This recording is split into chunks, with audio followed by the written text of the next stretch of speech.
Bom dia, Hare Krishna, sétimas reverências, bem-vindos à nossa aula. Vamos começar cantando um pouco.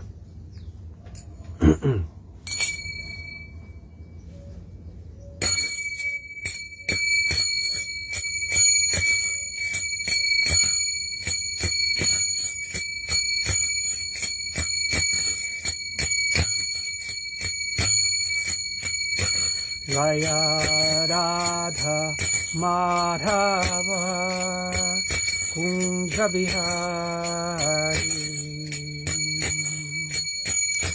Jaya Radha Madhava Kunja Bihari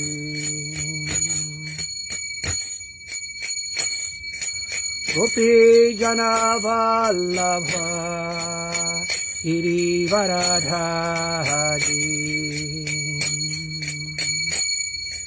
Gopi Jana Vallabha Girivaradhari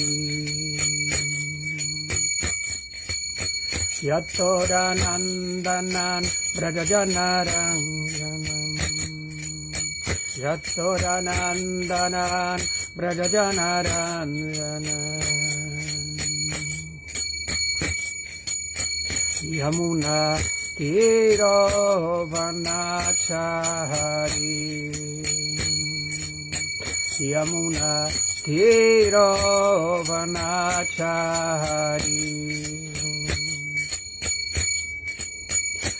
Jaya Radha Madhava Kunja Bihari Jaya Radha Madhava Kunja Bihari Gopi Jana Vallabha Girivaradhari Gopi Jana Vallabha Girivaradhari Yattodanandanan Brajajanaranjanam Yattodanandanan Brajajanaranjanam Yamuna Tiro Vanachari Yamuna Tiro Vanachari Jaya Radha Madhava Kunja Bihari Jaya Radha Madhava Kunja Bihari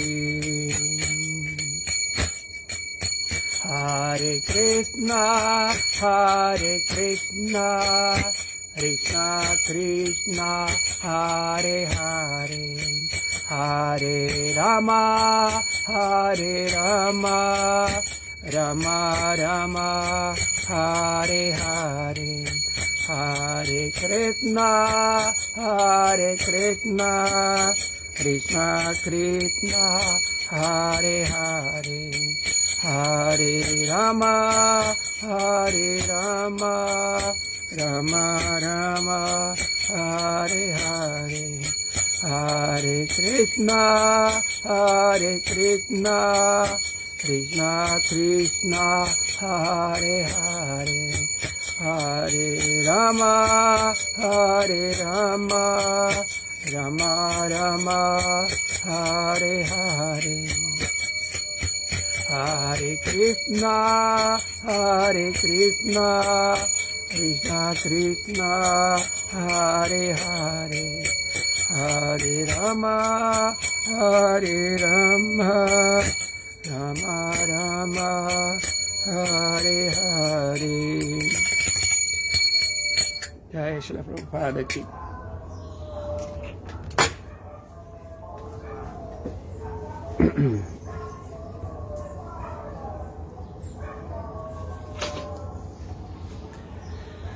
Estão lendo do Srimad Bhagavatam, segundo canto, capítulo 2, o Senhor situado no coração. Om Namo Bhagavate Vasudevaya. Om Namo Bhagavate Vasudevaya. Om Namo Bhagavate Vasudevaya.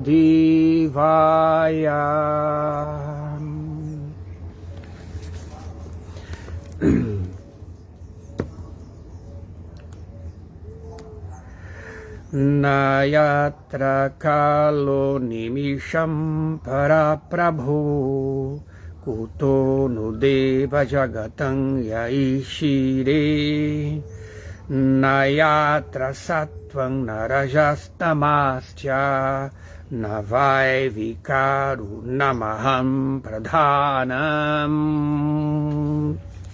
Neste estado transcendental de Labdhopashanti, não há a supremacia do tempo devastador que controla até mesmo os semideuses celestiais, que são dotados de poder para governar as criaturas mundanas,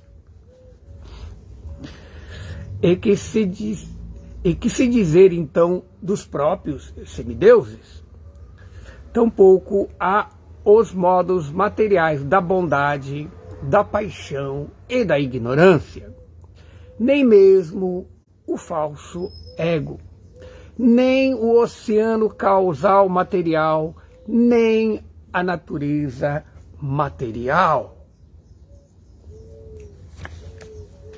Significado por Srila Prabhupada. O tempo devastador, que através de suas modificações, sob a forma do passado, presente e futuro, controla até mesmo os semideuses celestiais, não age no plano transcendental. O tempo manifesta sua influência através dos sintomas de nascimento, morte, velhice e doença. E esses 4 princípios próprios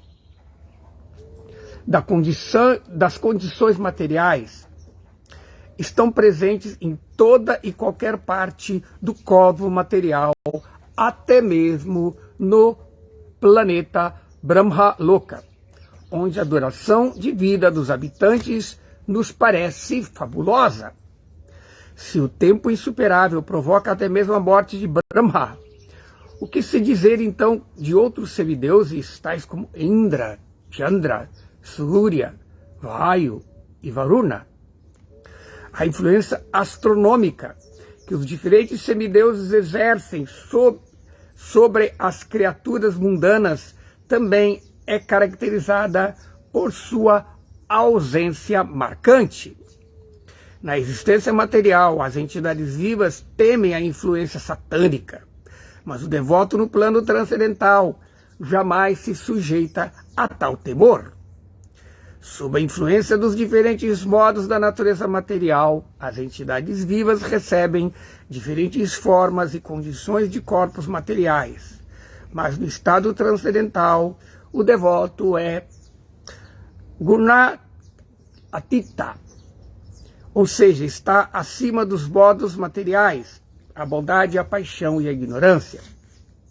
Logo, lá não aparece o falso ego, segundo o qual eu sou o senhor de tudo o que contemplo. No mundo material, o falso ego do ser vivo, que tenta se assenhorear da natureza material, é muito parecido com uma situação em que a mariposa cai no fogo ardente. A mariposa é cativada pela beleza refulgente do fogo.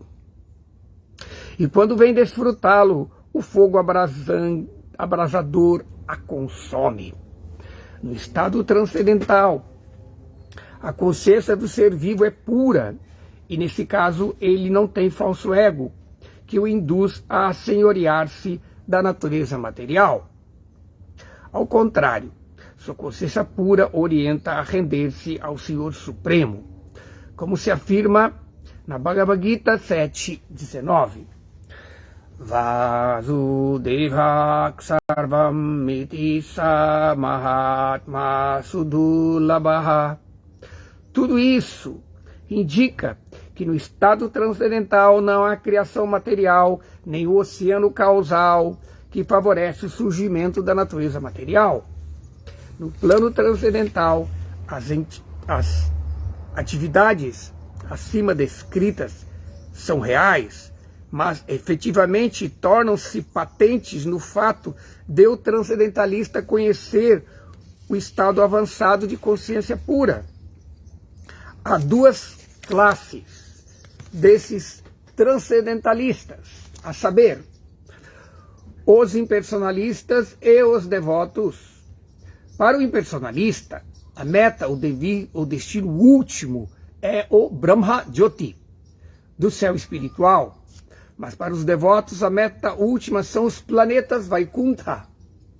Os devotos experimentam a situação acima mencionada, obtendo formas espirituais propícias a atividades no transcendental serviço amoroso ao Senhor. Mas por que negligencia a associação do Senhor?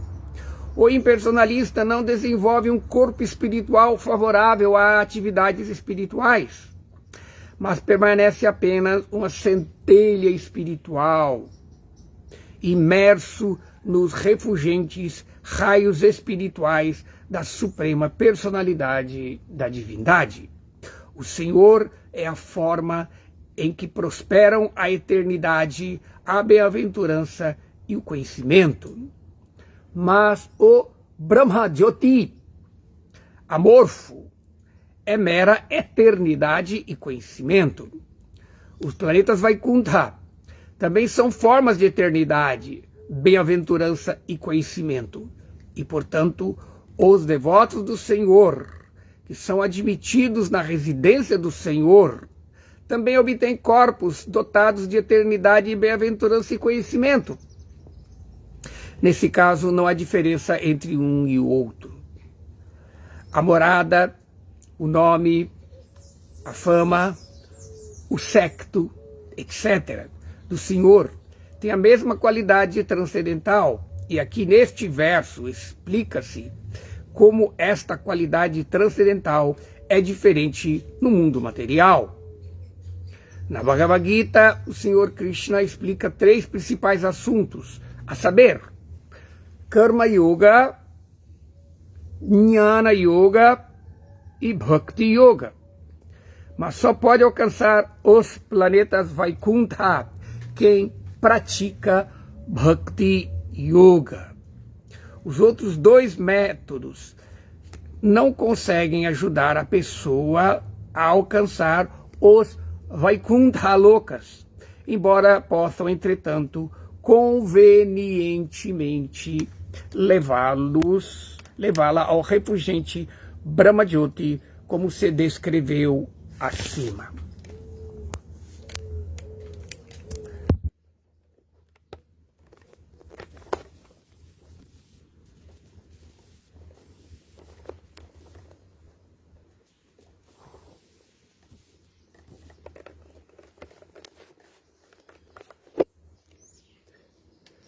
Um minutinho só.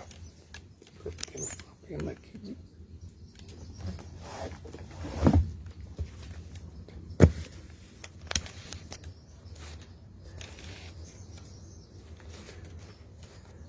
O técnico.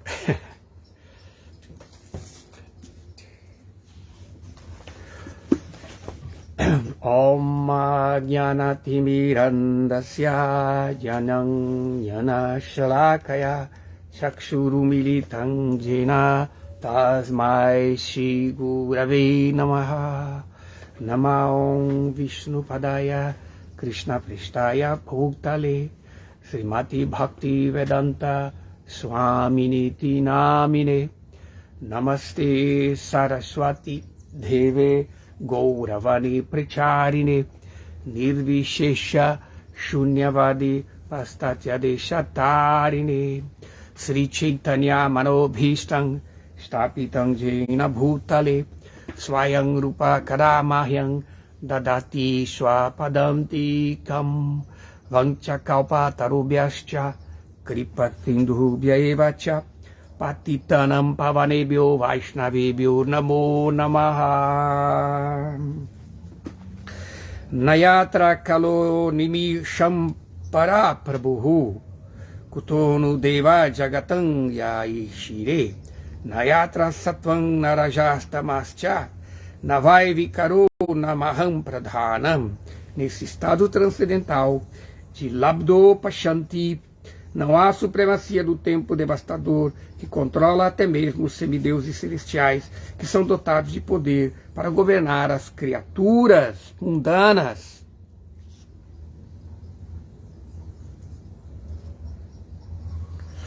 E o que dizer então dos próprios semideuses? Tampouco aos modos materiais da bondade, da paixão e da ignorância, nem mesmo o falso ego, nem o oceano causal material, nem a natureza material.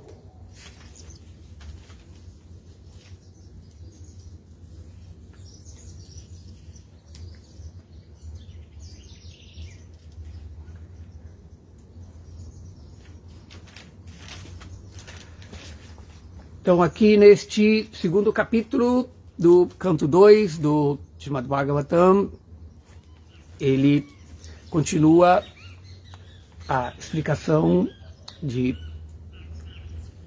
Shukadeva Goswami sobre o conhecimento espiritual, de como a pessoa deve se aproximar da divindade suprema, como a pessoa deve se aproximar de Deus, do Senhor Krishna.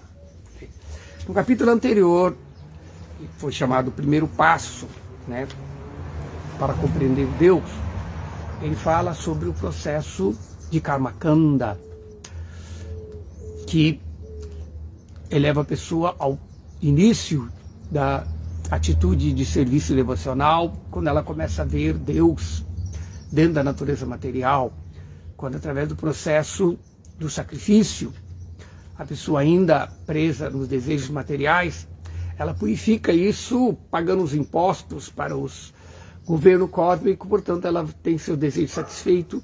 Então o processo religioso, na verdade isso é interessante, que realmente quando você estuda a religião a gente vê que sempre os princípios elementares da religião começam exatamente nessa condição de começar a ver Deus na natureza, porque a entidade viva, com sua visão espiritual não manifesta, ela não pode ver a forma espiritual de Deus. E, portanto, para que a sua consciência, para que a sua atenção se medite no Senhor Supremo, para que ela possa assim se harmonizar com essa condição de ser o servo de Deus, para se harmonizar com a condição de ter o Senhor como Ishavatyanidam Sarvam, como o Senhor, o controlador e o proprietário de todos, e, portanto, viver aceitando o resto desse sacrifício, prachada e se purificando, entendeu?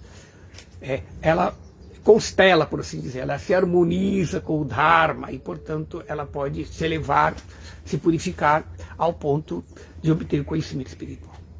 Então, o outro passo, Jnanakanda, então a pessoa busca o conhecimento espiritual sobre a sua verdadeira natureza, como não sendo corpo material, uma alma espiritual. Então aí se começa o caminho místico, realmente o caminho espiritual. Então, neste segundo capítulo, o que vai ser explicado? O que é a questão Karmakanda é o primeiro passo. A segunda seção é Jnanakanda, que é o conhecimento espiritual. E a terceira divisão da literatura védica é chamada de Upasanakanda ou Bhaktikanda, porque na verdade Upasana e Bhakti, Upasana significa meditar. Então o primeiro estágio de Bhakti tem a ver com desenvolver Shantarasa, que é uma condição que nós não podemos confundir. Às vezes, algumas pessoas confundem Shantarasa com Sayudhya, com impersonalismo. A posição dos yogis não é impersonalista, porque eles meditam o Senhor Supremo no coração, entende? Como Paramatma. E esse capítulo, ele começa a falar sobre exatamente este processo de Bhakti para elevar a pessoa até o mundo espiritual. Porque para que a pessoa possa alcançar o mundo espiritual, ela tem que desenvolver Bhakti Bhava, a emoção de Bhakti. E a emoção de Bhakti no seu estágio básico, elementar, está na plataforma de Shanta, de meditação. Por isso que algumas tradições Vaishnavas, diferente da tradição de Chaitanya Mahaprabhu, coloca Bhakti, como Madhvacharya, às vezes mesmo Ramanujacharya, como um processo de meditação. Tá? Bhakti seria meditar em Deus no coração. Porque, na verdade, o Senhor se manifesta dentro do mundo material numa forma em que nós, dentro de da nossa condição imperfeita, dentro da nossa condição imatura, incapazes de ver a forma espiritual de Deus, porque nós não temos nossos sentidos espirituais manifestos. Então o Senhor vem dentro, por isso é chamado o Senhor encarna. O Senhor aparece neste mundo material, nas suas encarnações. Avatar significa aquele que desce para salvar. E, portanto, ele, baseado nisso, os devotos, os rishis, que puderam receber o conhecimento, não puderam ter acesso a essas encarnações divinas, nos deixa o relato disso nas Escrituras, para beneficiar aqueles que ainda não chegaram nesse grau de autorrealização, mas que eles possam, na sua condição ainda precária, meditar. Assim como uma criança. Assim como a criança ela não pode viver no mundo do adulto, devido à sua imaturidade fisiológica, psicológica, moral, econômica, etc., ela se relaciona com o mundo através de seus brinquedos, imitando o papai, imitando a mamãe, imitando o soldado, imitando o motorista, etc. E assim ela cresce e se prepara da sua infância, nos seus brinquedos, para se tornar um adulto equilibrado. Então, da mesma forma, nós, crianças espirituais, recebemos também, entende? Pela graça de Krishna, ele entra dentro do mundo material, entende? E, portanto, se tornam nossos brinquedos, por assim dizer, por analogia. Entende? E, portanto, nós podemos, mesmo nessa condição. Então, o primeiro passo que eu estava dizendo é o processo de panteísta, né, de ver Deus na natureza material. Ainda é uma relação impessoal com Deus, entende? Deus é visto na natureza material, entende? E, portanto, nós aprendemos a respeitá-lo e nos purificamos. E depois, o segundo estágio dessa condição impersonalista, nós saímos desse panteísmo de ver Deus em tudo, nós começamos a ver Deus apenas como uma unidade que está por trás. Aí tem essa mentalidade monista do impersonalismo, em que o Senhor é visto apenas no seu aspecto de Brahman, o aspecto de existência. Agora o yogi, ele já... Por isso Krishna explica na Gita, superior aos karmis,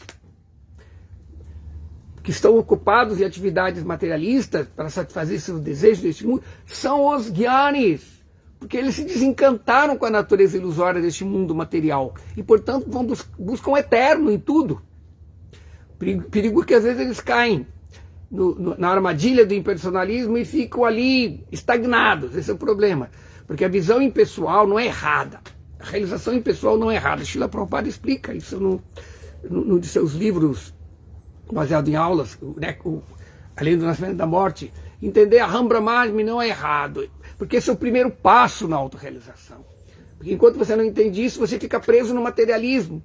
Mas o grande problema dessa realização é quando você considera que essa realização é a meta última. Não, realizar o Brahman, realizar a natureza eterna do ser, e a unidade que existe em tudo que é eterno, não é errado. O problema, esse é o primeiro passo. O primeiro passo na autorrealização. Esse primeiro passo permite que nós possamos nos desligar da vida materialista, ilusória, e começarmos a buscar uma vida de eternidade. O problema é realizar o impessoal não é errado se nós temos essa realização como o primeiro passo na vida espiritual. Um primeiro passo importante para nós entendermos que não somos o corpo. Primeiro passo importante para entendermos que não podemos nos apegar às coisas materiais, porque nós não somos esse corpo. Somos uma alma espiritual eterna, Aham Brahmasmi. E, portanto, é a demolição do engano da existência material. É desarmar a ilusão do mundo material para nos preparar a buscar a transcendência. Então, o problema é que o impersonalista fica parado aí. Aí ele pensa que realizar isso é a meta última. Eu sou Brahman, eu sou Deus. E aí ele cai dentro da ilusão. E também, quando ele identifica a natureza temporária do mundo material, ele iguala esta variedade material com a variedade espiritual arquetípica, que está sendo refletida na natureza ilusória do tempo e do espaço, e também abandona toda a variedade, toda a diversidade, e com isso vai a natureza pessoal, os nomes, passatempos, as atividades do Senhor Supremo, que ele iguala como atividades mundanas. Entende? Ou seja, ele comete aquele erro da mamãe que está confusa, que ela joga fora a água suja do banho do bebê junto com o bebê.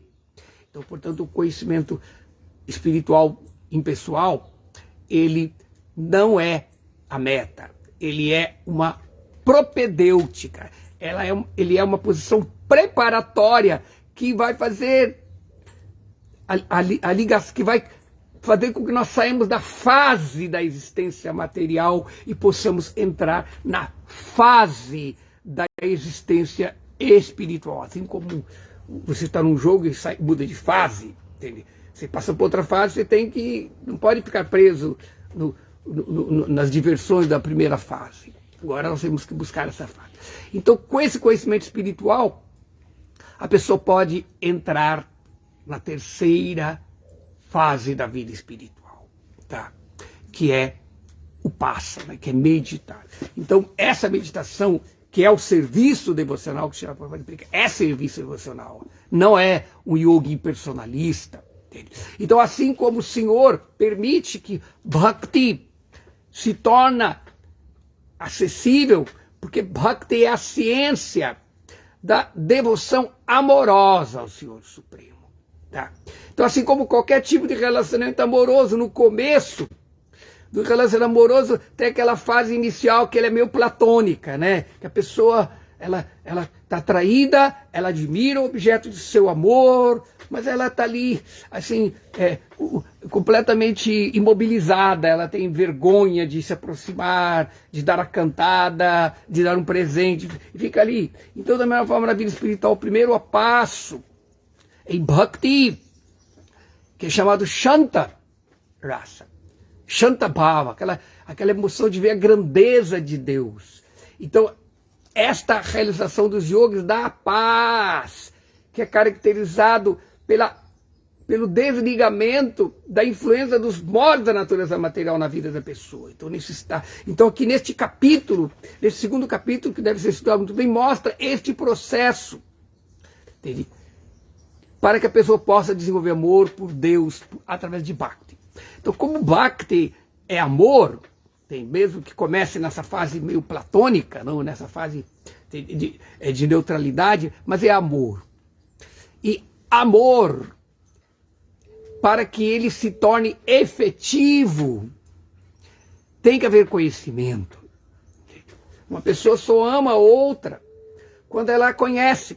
Por isso que nós falamos que o amor neste mundo incondicional, a gente sempre dá o exemplo, amor de mãe, né? Amor de mãe é esse amor incondicional. Por que é? Porque a mãe é o arquétipo deste amor incondicional. Por quê? Porque ninguém conhece melhor o seu filho ou sua filha do que a mãe. entende? E aí, a mãe, sabendo muito bem todos os defeitos, as qualidades de seu filho, de sua filha, os aceitam como eles são.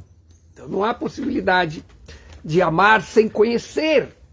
É bem diferente do pseudo-amor deste mundo ilusório, que é a paixão dos desejos, que na verdade não é baseado em conhecimento, é baseado numa expectativa absoluta de perfeição que nós queremos nos assenhorear, entende? E depois, quando nós vemos que as pessoas não são perfeitas, e aí nós nos frustramos. Mas o amor verdadeiro, entende? Por ser perfeito, só existe com Krishna, entende? Essa expectativa que as paixões desse mundo nos dão de exigir a perfeição dos outros não existe nesse mundo material. Entende? Portanto, por isso que o amor nesse mundo, na paixão, a gente pode viver as paixões intensamente quando a gente fica burro, quando a gente não vê como o outro é, a gente apenas vive aquela expectativa, entende? Que é diferente. Então, amor não é isso, amor é conhecimento.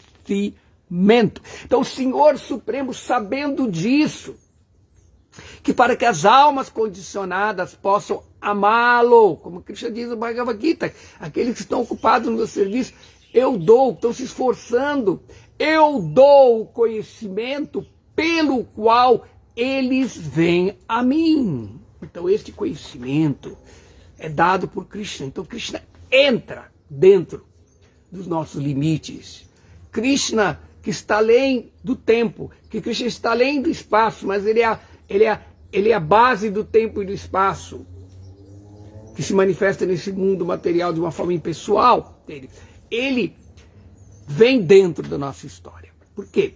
Porque a entidade viva, no seu limite, da sua consciência limitada, ela não consegue entender, ela não consegue ir além, entende?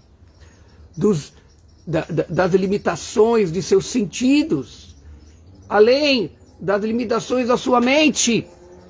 Tá.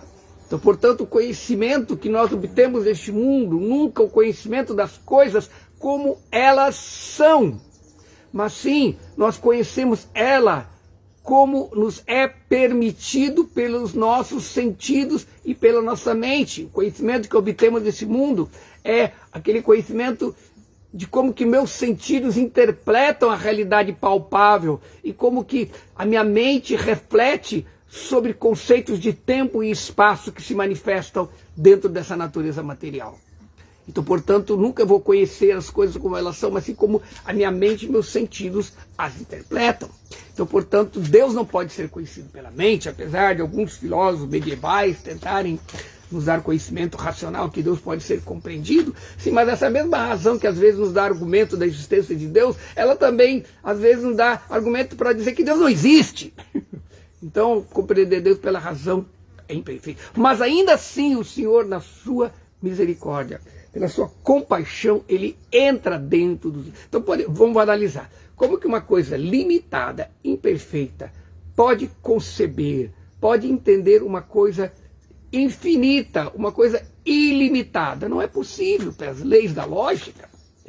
Como que o imperfeito pode conhecer o perfeito? Isso não é possível. Mas este perfeito, este infinito, este ilimitado, não tem limites. E, portanto, ele pode fazer tudo, mesmo aquilo que, do nosso ponto de vista, é impossível, ele pode fazer.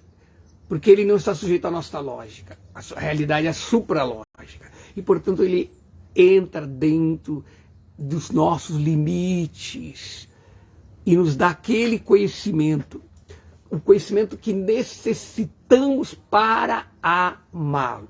E, portanto, ele vem para aquelas pessoas que se prepararam, entendeu? Os yogis são, por isso, como Krishna falou, superior ao karmis, são os gyanis, porque eles têm conhecimento espiritual. Agora, superior aos gyanis são os yogis, porque os yogis começam a viver na dimensão espiritual que o Gyana indica como sendo a realidade. Eles começam a viver aquilo. Então, por isso, os yogis são superiores.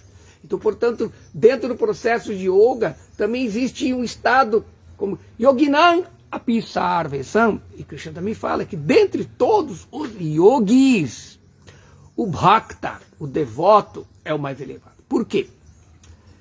Porque que se Shantarasa é bhakti também, por que os devotos, por que há essa diferenciação entre os yogis? Porque os yogis, eles meditam, mas existem yogis que não meditam em Deus. Então não são todos os yogis que são bhaktas. São aqueles yogis que... Só aqueles yogis... Se o yogi utiliza o processo instrumental de meditação Ashtanga, né? Yamas, niyamas, asanas, pranayama, pratyahara, dharana, dhyana, samadhi, descrito no seu Yoga Sutra por Patanjali, usa esse processo para chegar no estado. Por isso que Patanjali, esta yoga instrumental básica, ele é definido por ele como Yogas Chitta Vritti Nirodha. Yoga significa purificar a consciência dos vrittis, causados pelos gunas, causados pelos kleshas, pelos limites da matéria. Então quando você limpa a sua consciência, isso se chama de estado de yoga. Esse estado de yoga é definido também, Srimad Bhagavatam explica em outras partes, como sendo Shuddha Sattva. Shuddha Sattva significa que os modos da paixão, da ignorância e da bondade, como foi descrito aqui no comentário, eles não mais influenciam. É esse estado transcendental que o yoga alcança, não? Além da criação material. Além até mesmo da natureza material, e manifesta, pradana, que depois ela se manifesta na forma do Mahatattva, do falso ego, os elementos. Além disso, a dimensão de Vaikunta, a dimensão do céu espiritual, Paramvyoma, o mundo, o céu espiritual. Então, nessa dimensão de consciência pura, Shuddha Sattva, que também Prabhupada traduz essa Bhagavatam, traz essa tradução como estado de estado de Vasudeva. Vasudeva significa aquele estado que tem a ver com o filho de Vasudeva, com Krishna. Aquele estado em que Krishna entra na nossa consciência. Deus não entra na nossa consciência, essa nossa consciência está impura. Entende? Pela sua graça, ele se torna acessível, ele entra dentro dos nossos limites. Mas ele pede, ele quer ver a nossa contrapartida. Nós temos que ter uma qualificação que nos torna objeto dessa graça, que é esse desejo intenso de ser um devoto. E para isso, esse desejo ele é demonstrado pelo interesse de nos qualificarmos, pelo interesse de purificarmos a nossa consciência. É assim como quando você vai receber um convidado muito importante na sua casa. A primeira coisa, você tem que fazer uma super faxina. Ninguém recebe um visitante. Quanto mais importante, mais faxina você faz. Alguns até pintam a casa para ficar melhor, né, para ficar mais bonita.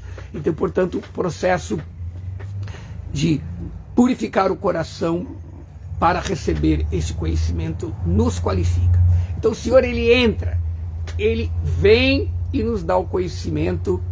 Entende? E, portanto, existe o relato desses grandes devotos puros que puderam se relacionar com Deus e deixaram escrito, entende? Nas escrituras como fazermos. Então, portanto, o Senhor encarna, ele entra dentro dos nossos limites, ele dá o processo. Então, se para desenvolver bhakti é necessário conhecimento, as escrituras, os sadhus, devotos, nos dão esse conhecimento, porque eles puderam ver o Senhor. Eles podem nos ensinar.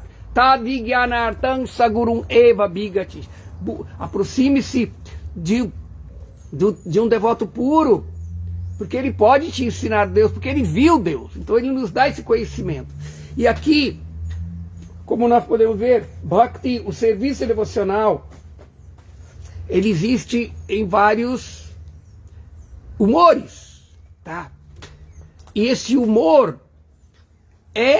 deve ser trabalhado para que ele amadureça, assim como vários elementos gêneros alimentícios nos alimentam, mas não tem gosto ainda. Você tem que ter um processo de preparação desses gêneros alimentícios, lavar, cortar, cozinhar, salgar, temperar. Aí esses gêneros alimentícios se tornam agradáveis, eles desenvolvem raça, gosto, prazer. Então as emoções, elas também devem ser trabalhadas. Essa é a diferença entre o amor por Deus, chamado bhava, e prema. Bhava é quando nós temos a emoção de amor por Deus. E prema é quando essa emoção ela foi trabalhada, ela amadureceu e ela pode nos dar um tipo de satisfação estética do amor por Deus. Então esses bhavas, essas emoções básicas, descritas por Srila Rupa Goswami no Bhakti Rasamrita Sindhu, existem basicamente 12 tipos de bhava, 12 tipos de emoções, mas 5 dessas emoções são emoções de amor, tá? As outras são emoções de sentimentos assim periféricos do amor, às vezes aversão, humor, outros sentimentos que complementam os sentimentos básicos, que é Shanta, Dasya, Sakya, Vatsalya e Madhurya. Traduzindo, entende? Shanta é neutralidade, amor neutro. Dasya é o amor de servo, tá? Sentimento de servidão, a emoção de servir. Sakya é a emoção de amizade. E Vatsalya é a emoção de amor parental ou maternal. E Madhurya é amor conjugal. Então esse tipo de sentimentos, a alma, por natureza, potencialmente ela tem relação com Deus. E quando ela cultiva isso da maneira correta, primeiro tendo purificado a sua consciência, e aí recebendo a revelação, o conhecimento dado pelo mestre espiritual, que nos conecta com esse conhecimento, ela pode desenvolver amor por Deus. Então, o primeiro estado deste amor é o estado de amor neutro ainda, portanto, às vezes não se fala que é serviço devocional. Srila Prabhupada magistralmente nos traduz a palavra Bhakti como serviço devocional, mas Bhakti como Shanta ainda não é serviço devocional, porque parado, você apenas é uma atitude de contemplar Deus, de meditar. Então esse é o serviço devocional dos yogis. Então todo serviço devocional, toda a emoção de amor por Deus depende da revelação que nos dá o conhecimento das formas de Deus, das formas do Senhor que nós temos que contemplar e nos relacionar através do serviço, tá? Então, portanto, o Senhor encarna, Ele entra dentro do nosso limite, o Senhor vem dentro da nossa história, nas suas encarnações, e, portanto, temos os relatos de Krishna Lila, os passatempos de Krishna, que se tornam a base de nossa prática de Raganuga Bhakti, que é servir a Krishna seguindo o exemplo dos seus associados, de como eles se relacionam com Ele. E, portanto, as diferentes regras do serviço devocional, elas têm como objetivo desenvolver essa atitude de espontaneamente querer servir a Deus seguindo o exemplo. Então, e além do mais, o Senhor também nos dá o meio, ele se torna o objeto, assim como Krishna, quando ele cria um mundo material, ele se torna a forma universal, e portanto, ele dá os elementos para que Brahma e os semideus possam administrar esse mundo. Então o Senhor Supremo também, ele vem nas suas encarnações e nos dá os elementos para que nós possamos nos ocupar do serviço devocional. Então, então este capítulo em particular do Srimad Bhagavatam tem a ver com o primeiro aspecto de Bhakti, que é Shanta, como que o yogi deve meditar no Senhor Supremo. Assim como quando nós praticamos o serviço devocional adorando Radha e Krishna, ou Sitaram, nós temos os relatos nas escrituras de como que é a forma de Krishna, como que Krishna, ele é um garotinho de cor azulada, de uma nuvem de chuva, uma pena de pavão, com 3 curvas no seu corpo, tocando uma... Então nós temos esses relatos do seu fato histórico. Quando o Senhor entrou na nossa história e se tornou acessível por esses relatos devem ser repetidos através dos ritos, dos rituais de adoração ao Senhor, da adoração das deidades. Então o Senhor Supremo não só apareceu como deu um modelo, mas depois ele também encarna como as deidades. As deidades são chamadas de encarnação do Senhor nos elementos materiais. E, portanto, nós construímos essas deidades, adoramos essa deidade baseado no relato de como Krishna era. Tá? Por isso existem vários tipos de encarnações que executaram diferentes lilas de formas diferentes. Agora, este processo de Shanta é o processo de adorar o Senhor na sua encarnação de Paramatma, Antaryami, o Senhor situado no coração. Então, portanto, há relato também de como que deve ser a deidade de Paramatma. Assim como nós temos a deidade de Radha Gokulananda, Radha Govinda ali, ela foi construída não baseada na especulação, e isso que faz com que a adoração das deidades não seja idolatria. Não é que a pessoa inventou uma forma, uma imagem, uma pedra e adora aquele Deus. Não, ela apenas representou o relato de como que Krishna veio na história humana, em tal época, em tal yuga, para aceitar o nosso serviço. E, portanto, nós, assim, adoramos. Mesmo o Senhor Jagannatha, apesar das deidades de Jagannatha representar Krishna Balarama, entende? Ainda assim, ele apareceu numa forma muito especial, baseado na forma, por assim dizer, bem estranha, com os braços para dentro. Ainda assim, é uma manifestação histórica para satisfazer Indradyumna Maharaj e, portanto, é adorado desta forma, expressando o sim. Então, os yogis, por isso a escritura fala, então, o yogi vai meditar em Deus, no coração. E, portanto, ele deve meditar o Senhor na forma de um angusta. Angusta é a medida de um polegar. Essa medida que vai do polegar até o indicador é chamado angusta, que é exatamente o tamanho do nosso coração. Entende? Essa medida aqui do polegar para cá é o tamanho do nosso coração. Então o Senhor deve ser... Não é que Paramatma é do tamanho do coração. Paramatma não tem uma forma material, mas ele pode ser visualizado. Essa é a natureza do serviço devocional. O serviço devocional é um processo, quem está acostumado com terapias psicológicas, com esse processo de visualização criativa.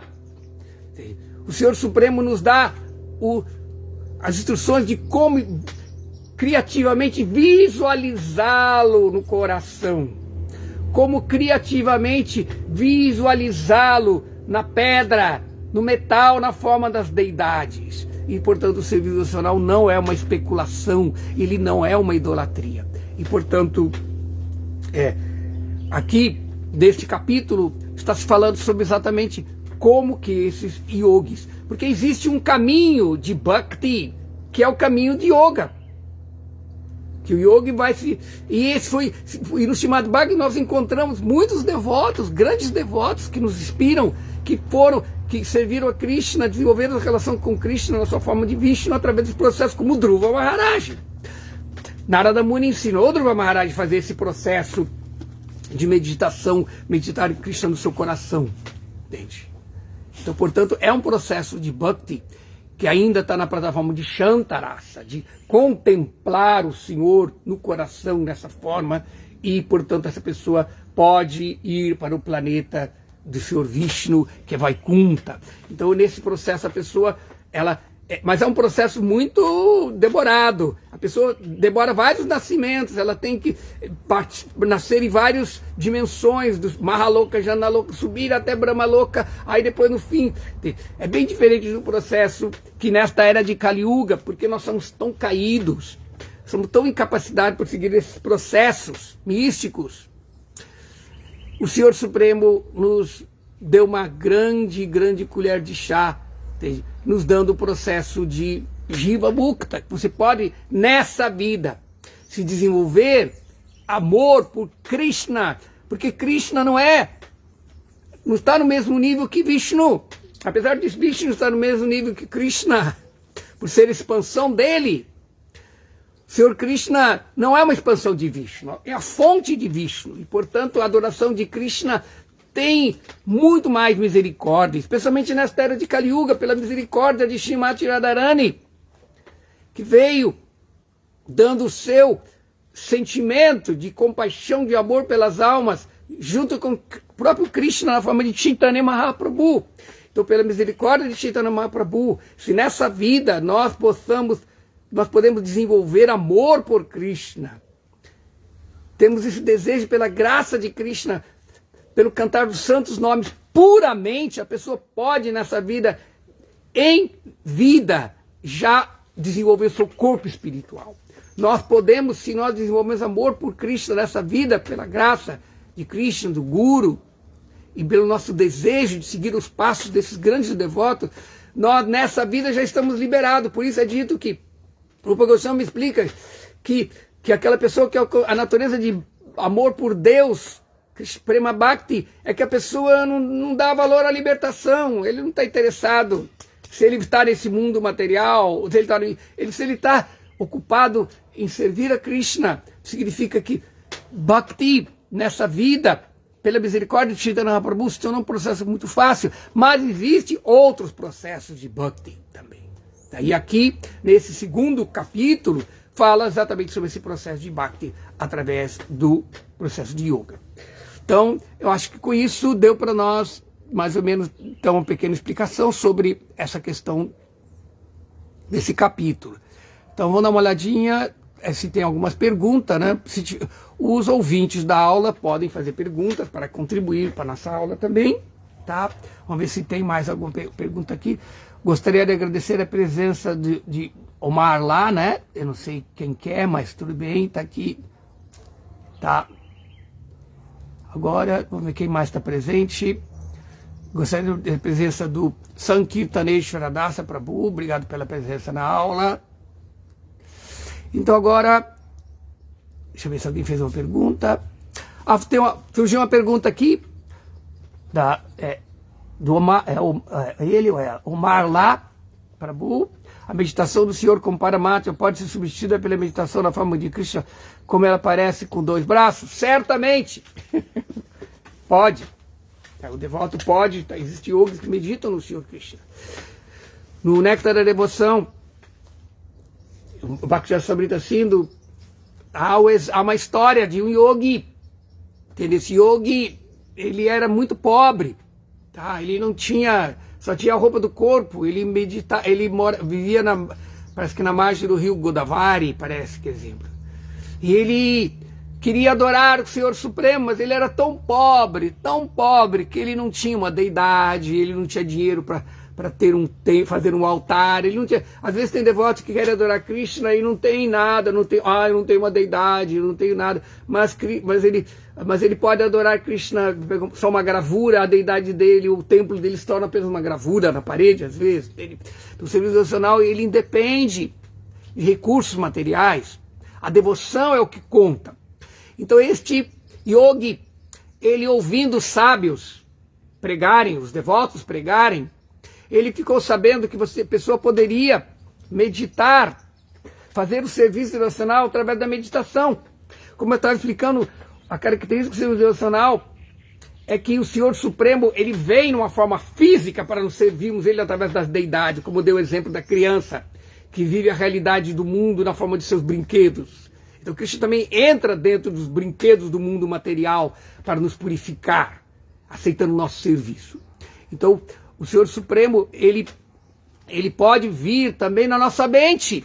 Então, por exemplo, Pujari, quando uma pessoa adora as deidades no templo, a pessoa veste as deidades, ela faz guirlandas para as deidades, ela cozinha para as deidades, coloca as deidades para dormir, acorda as deidades, canta, dança para entreter as deidades, entende?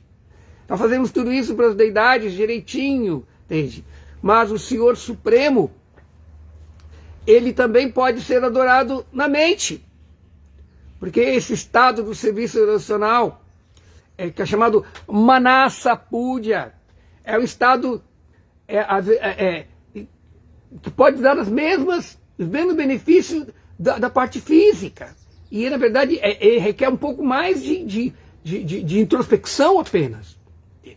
Então, portanto, por exemplo, quando o Pujari adora a deidade, ele banha a deidade, depois que ele banhou a deidade, existe uma parte no processo de adoração da deidade, aí o Pujari tem que sentar lá e meditar em tudo que ele fez. Fazer tudo aquilo que ele adorou a deidade, banhou a deidade mentalmente, Manasa Puja. Então, adorar na mente é muito, na verdade, tem o seu valor de purificar a consciência.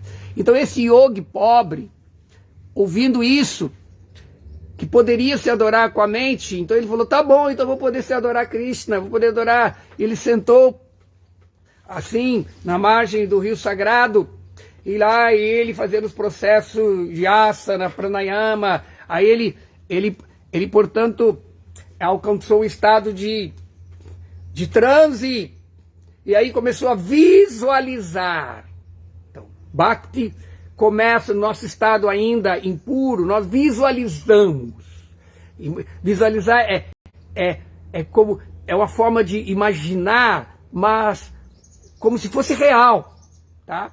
Ele começou a visualizar na sua meditação, no seu transe, e a mente é tão poderosa que ela cria isso numa dimensão sutil. Que ele ia nos lugares sagrados, pegar as águas sagradas dos rios sagrados e trazendo os artigos mais opulentos para sua deidade, as flores mais fragantes e etc. E aí ele começou a visualizar que ele estava num fogão, cozinhando com panelas especiais para a sua deidade. E aí ele estava preparando arroz doce. E o arroz doce é uma preparação que você não pode oferecer ela muito quente, senão queima a boca, né? E portanto ele, lá esperando, ele tinha acabado de cozinhar na sua meditação, claro, que é tão real quanto a nossa vida aqui. E aí ele colocou o dedinho para poder ver se ainda estava quente. E quando ele fez isso, ele queimou o dedo na panela. E aí o senhor Vishnu Vaikunta, não? O senhor Supremo, vendo isso, ficou tão feliz que mandou buscá-lo e ele foi para o mundo espiritual. O processo de Bhakti, ele independe. Então você pode, meditando no Senhor Supremo, você pode meditar em Paramatma, se você tem uma atração pelo aspecto do Senhor nesse mundo, ou como Vishnu, que ele é adorado o Paramatma deve ser meditado como tendo 4 braços, e a pessoa que adora Paramatma, ela vai para Vaikunta, o planeta de Paramatma, o planeta de Vishnu, que se manifestou como Paramatma. Tá? Agora, se você medita em Krishna, como esse yogi, você também pode alcançar o mesmo processo. Tá? Você pode visualizar, né, que a sua deidade, ficar visualizando, isso é muito desejável. Manasa Puja é tão possível, é tão autêntico como o processo físico de ter a deidade, adorar e tudo isso. Para aquelas pessoas, então às vezes um devoto, existem devotos que às vezes eles têm sua deidade, eles estão viajando, e eles não podem parar, porque está na bagagem a deidade, a parafernália, ele pode sentar ali e meditar na sua deidade. Eu saí de casa, não pude meditar na deidade. Você pode, meditar tem o seu valor, contanto que Krishna seja o objeto da nossa meditação. Tá certo? Então vamos ver aqui outra pergunta. O Paulo Martins, obrigado pela sua presença, pergunta, por que os Vedas e o Vedanta Sutras são tão abstratos, falando unicamente sobre Brahman e Paramatma? Porque Bhakti Bhagavan só apareceu nas escrituras posteriores? Muito bem. Tá, nós podemos ver que a literatura védica, certamente, ela se manifestam em diferentes tempos, em diferentes kandas, sessões. A versão 1, que é a Karma Kanda, você vai encontrar muito desse conhecimento bem enfático nos rituais védicos, tá? Que são bem concretos. E depois você vai entrar Jnana Kanda, no conhecimento das Upanishadas. Você vai encontrar bem abstrato, dando grande ênfase ao Paramatma, ao Brahman, na verdade, primeiro. Entende? Depois você vai encontrar outro tipo de literatura, como os Agamas, ou mesmo os Puranas, como nós podemos ver várias. Como aqui mesmo, esse relato do Srimad Bhagavatam fala sobre a adoração de Paramatma. Mas na medida que a pessoa vai desenvolvendo o relacionamento com os devotos puros. Por isso existem vários tipos de devotos. Existem vários tipos de transcendentalistas. Uns são Brahmavadis. Eles têm a realização do Brahman. Então, se o seu guru é um Brahmavadi, ele não vai poder te ensinar sobre Paramatma, nem sobre o Bhagavan. Vadanti tata tua vidata diagyanamadoyam brahmeti paramatmiti bhagavaniti shabdate.